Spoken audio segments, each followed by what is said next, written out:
नमस्कार प्यारे दोस्तों, आज की क्लास में हम 20 MCQ बताने जा रहे हैं। बहुत ही महत्वपूर्ण क्वेश्चन होगी।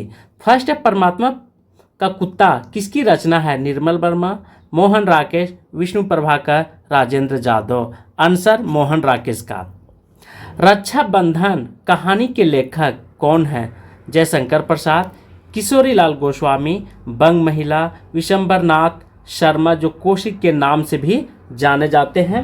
आंसर डी, विशंबर नाथ शर्मा है रक्षा बंधन के कहानी का। थर्ड है, आधा गांव उपन्यास के लेखक का नाम बताइए। राजेंद्र जाधव, राही मासूम रजा, कमलेश्वर, मन्नू भंडारी। आंसर बी, राही मासूम रजा जी हैं। ठीक है, आधा गांव उपन्यास के बहुत मोस्ट इम्पोर्टेंट है। फोर है, कौन सा उपन्यास नरेश मेहता का नहीं है? दो एकांत, अनदेखी अनजाना पुल, डूबते मस्तूल, प्रथम फल्गुन। आंसर बी, अनदेखी अनजाना पुल। फाइव है, भारत के विभाजन की मार्मिक पीड़ा को व्यक्त करने वाला उपन्यास कौन है? शेखर ए जिमनी, तमस, गुनाहों का देवता, त्यागपत्र। आंसर तमस में भारत के विभाजन के उन दर्दनाक घटनाओं को जिक्र किया गया है, दिखाया गया है। ठीक है, तमस में ध्यान रखेंगे, बहुत मोस्ट इम्पोर्टेंट है। कई बार पूछा है कि भारत और पाकिस्तान के विभाजन के बीच में लिखी हुई कौन सा उपन्यास है या इनके ऊपर कौन सा उपन्यास लिखा हुआ है, तो तमस है। सिक्स है, जानकी मंगल नाटक के लेखक कौन है? शीतल प्रसाद त्रिपाठी, भारत तेंदु हरिश्चंद्र, प्रताप नारायण मिश्र, बालकृष्ण भट्ट। जानकी मंगल नाटक के बारे में आपसे पूछ रहा है क्वेश्चन। ठीक है, आंसर हो जाएगा शीतल प्रसाद त्रिपाठी जी। सेवन है, साहित्य की किस विधा में रंग निर्देश होता है? कविता में, कहानी में, नाटक में, उपन्यास में। रंग विधा के अर्थात रंग निर्देश के बारे में दिया गया है, नाचने गाने की कला के बारे में, तो यह नाटक में होती है। ठीक है। एट है, चंद्रगुप्त नाटक का कौन सा नारी पात्र चंद्रगुप्त के साथ प्रेम भाव नहीं रखती है? सुहासिनी, कल्याणी, कार्नेलिया, मालविका। तो यहाँ पे पूछ रहा है कि प्रेम भाव नहीं रखने वाली पात्र का नाम आपसे पूछा है, जिक्र किया है। तो सुहासिनी जो है से यह प्रेम भाव नहीं रखती है चंद्रगुप्त नाटक में। ठीक है, चंद्रगुप्त से। 9 है, गोरखनाथ की दृष्टि से सच्चा संस्थापक वही है जो संयमी हो, इंद्र दमन करने वाला हो, कुट भाषा बोलने वाला हो, महामुखीवादी हो। ठीक है, तो 9 का आंसर ये और बी दोनों हो जाएगा, अर्थात संयमी भी हो और इंद्रिय दमन करने वाला व्यक्ति हो। ठीक है।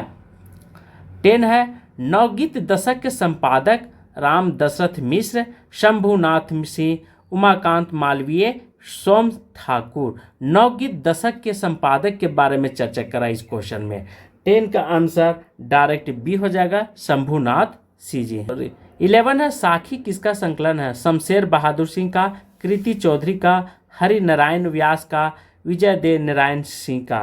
11 का डायरेक्ट आंसर डी हो जाएगा, विजय देव नारायण शाही का है। ठीक है, साखी।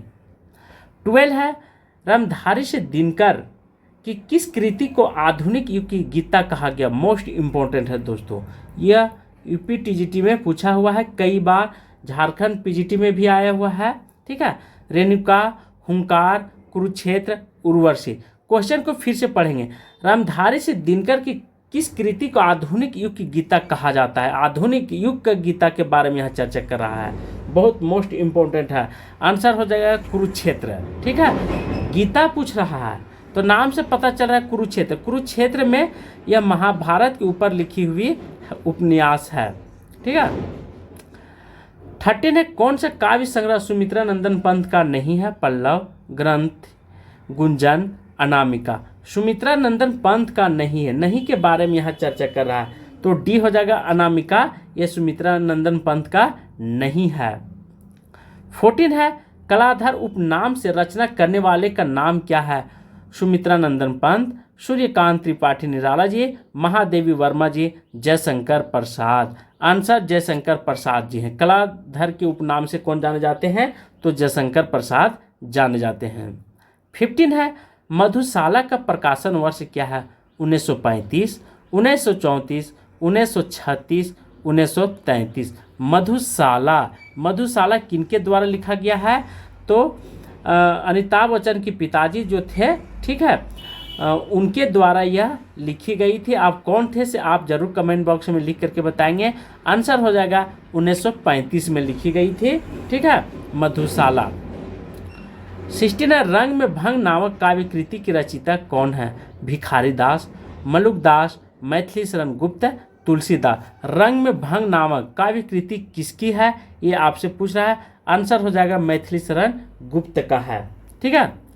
17 प्रयाग रामागमन के लेखक कौन है? बालकृष्ण भट्ट, प्रताप नारायण मिश्र, प्रेमघन, इनमें से कोई नहीं। आंसर सी प्रेमघन जी हैं। 18 है राजा जयसिंह के दरबारी कवि कौन थे? भूषण, मतीराम, सेनापति, बिहारी। राजा जयसिंह के दरबारी कवि के बारे में पूछ रहा है, ठीक है। तो कौन सा कवि थे राजा जयसिंह के? तो आंसर हो जाएगा बिहारी थे। 19 है रीतिकाल को अलंकृत काल किस इतिहासकार ने कहा था? मिश्र बंधु, विश्वनाथ प्रसाद, रामचंद्र शुक्ल, राम कुमार वर्मा। तो आंसर हो जाएगा मिश्र बंधु ने। मिश्र बंधु कितने होते थे? तो 3 भाई हुआ करते थे, ठीक है। इन लोगों ने पुस्तक भी लिखे थे, ध्यान रखेंगे। और एक बार नहीं, दो बार, मतलब प्रथम भाग और द्वितीय भाग अलग अलग टाइम में छप करके निकली थी। 20 रीतिकाल में किस रस की प्रधानता काव्य में रही है? श्रृंगार रस, भक्ति रस, शांत रस, रौद्र रस। तो रीतिकाल की चर्चा कर रहा है। तो रीतिकाल जान रहे थे कि यह जो था श्रृंगारिकता का समय माना जाता है, ठीक है, श्रृंगार काल का। इसलिए श्रृंगार रस की प्रधानता थी, क्योंकि रीतिकाल में अधिकतर जो थी वो बढ़ा चढ़ाकर कवियों को खुश करने के लिए कविता रचा करते थे कवि लोग, ठीक है। और खास करके नारी के ऊपर में, नारी को रीतिकाल में इस तरह से दिखाया गया है, इतना नीचा कर दिया गया है कि शायद रीतिकाल के बाद कभी दूसरे कवियों ने ऐसा करने की कोशिश नहीं किए हैं। इसीलिए आधुनिक काल में जब छायावाद आप पढ़ेंगे तो वहाँ पे नारी का जो चरित्र दिखाया गया है वह बहुत ही उच्च दर्जा का दिखाया गया है, उत्कृष्ट दर्जा दिया गया नारियों को, ठीक है, सम्मान। इसलिए छायावाद आते आते नारियों का एक अलग दर्जा मिल जाता है आधुनिक युग में। तो आज के क्लास में यहीं पे समाप्त करता हूँ। थैंक यू, धन्यवाद।